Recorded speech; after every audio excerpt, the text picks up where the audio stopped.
The term hedonism refers to pleasure.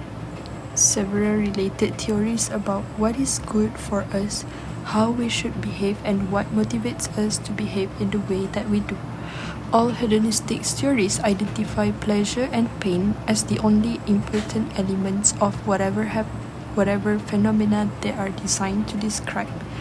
With pleasure and pain so defined, hedonism is a theory about what is valuable phenomena they are designed to describe.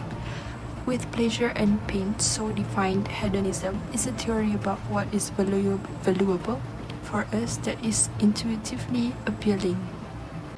Hedonists also have differing views about how the value of pleasure compares with the value of pain. This is not a practical disagreement about how best to measure pleasure and pain, but rather the default position is that one unit of pleasure, sometimes referred to as a hedon, is equivalent but opposite in value to one unit of pain, sometimes referred to as a dollar. Several hedonistic utilitarians have argued that reduction of pain should be seen as more important than increasing pleasure, sometimes for the Epicurean reason that pain seems worse for us than an equivalent amount of pleasure is good for us. In a simple word, hedonism is a philosophical study that defines pleasure and pain as the main purpose of life. The two most important sources of Islam and practice are the Quran and the Sunnah. The Quran, considered by Muslims to be the literal word of God as revealed to the Prophet Muhammad via the angel Gabriel.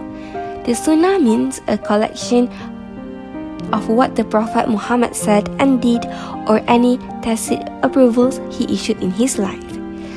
The question is, why we should hold on to Quran and Sunnah against hedonism? First and foremost, the ideology of hedonism itself against the Quran and Sunnah. The Quran emphasizes that the purpose of life is to worship Allah, but hedonism focuses only on seeking worldly pleasures. As said in Surah Al-Dariyat, verse 56, Allah said, "And I did not create the jinn and mankind except to worship me." Secondly, in aspect of morality, the Quran and Sunnah serve as sources of moral and ethical guidance, helping Muslims navigate life in a way that balances spiritual and worldly responsibilities. Hedonism, on the other hand, often ignores moral boundaries. Moreover, in Islam, we believe in the hereafter.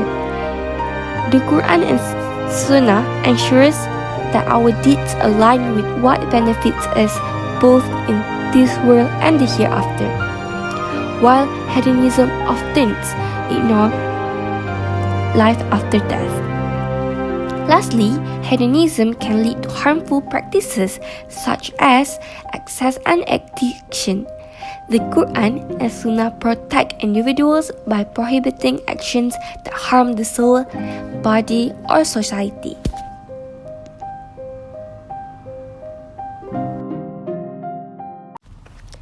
The current issue that today's younger generation face is that younger generations are easily influenced by social media without realizing that social media actually promote materialism and self-centeredness.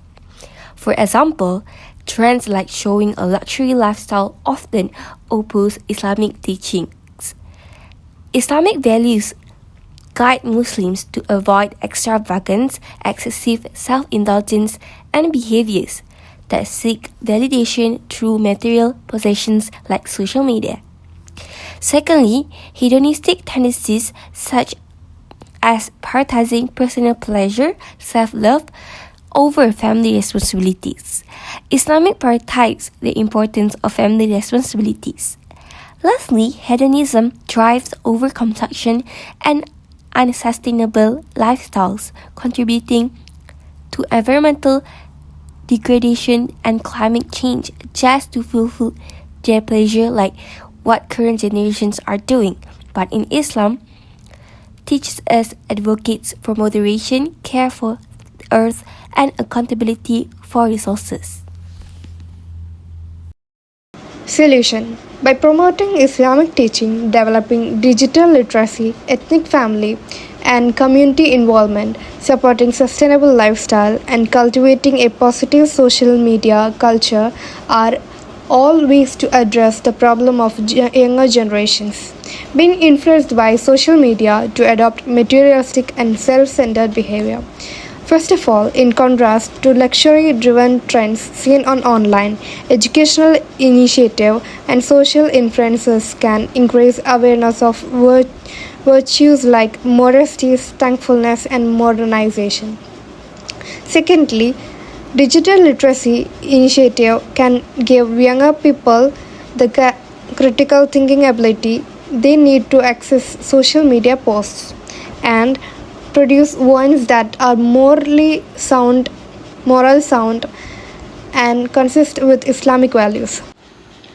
Reference attention from self-indulgence to group duty can also be achieved by strengthening family relationship through sharing activities and community programs, such as charity drives and environmental projects. Additionally, encouraging minimalist and sustainable lifestyle that are based on Islamic principle of environmental developments can aid in the fight against excessive consumption and forced environmental consciousness. Lastly, mentors and parents are essential in helping young people towards using social media, setting boundaries and values, etc. Throughout this integration of this initiative, society has potential to motivate younger generation to pursue lives that are both meaningful and balanced in accordance with Islamic values. Therefore, the rise of materialism and self-centered behavior among younger generations, influenced by social media and rooted in hedonistic tendencies, presents a significant challenge to Islamic values. By holding firmly to the Quran and Sunnah, Muslims can counter these harmful influences, and relying their issues requires a multifaceted approach, including promoting Islamic teaching, enhancing digital literacy, fostering family and community engagement, advocating for the sustainable living, cultivating a positive social media culture. By implementing these strategies, society can guide the younger generation towards a life that is both balanced and meaningful, emphasizing spiritual development, sharing responsibility, and care for the environmental ultimately cover the way of path, worldly success and eternal rewarded. Konsert hiburan dalam kampus universiti bukan satu perkara baharu. Oleh itu, garis panduan penganjurannya wajar ditetapkan agar ia tidak melampaui batas dan mencemari nama baik gedung ilmu itu. Bukan untuk mencari keseronokan semata-mata, bahkan meraihkan keterbukaan apresiasi seni budaya di kalangan mahasiswa di negara ini. Perinciannya dalam segmen Turun Padang yang saya sediakan. Berhibur untuk menenangkan dan mendidik jiwa itu tidak salah, apatah lagi tujuannya ke arah lebih produktif. Namun, untuk lebih telus memilih acara hiburan yang tidak melebihi batas, saranan Kementerian Pendidikan Tinggi KPT menuntut Majlis Perwakilan Pelajar atau Kesatuan Mahasiswa terbabit sama merangka garis panduan aktiviti hiburan dan konsert di institusi pendidikan tinggi IPT adalah satu langkah tepat. Ini kerana, sebagai pemegang taruh utama, mereka adalah yang paling dekat dan memahami keperluan serta kehendak penuntut. Kita sebagai sebuah kesatuan mahasiswa, kita perlu adanya mahasiswa di dalam sesi perbincangan. Sekurang-kurangnya mahasiswa mampu untuk membawa suara mahasiswa dan membuat keputusan melibatkan mahasiswa itu sendiri. Sebab kita tak nak sebelum ini apa-apa keputusan yang dikeluarkan oleh KPT tidak membawa suara mahasiswa dahulu.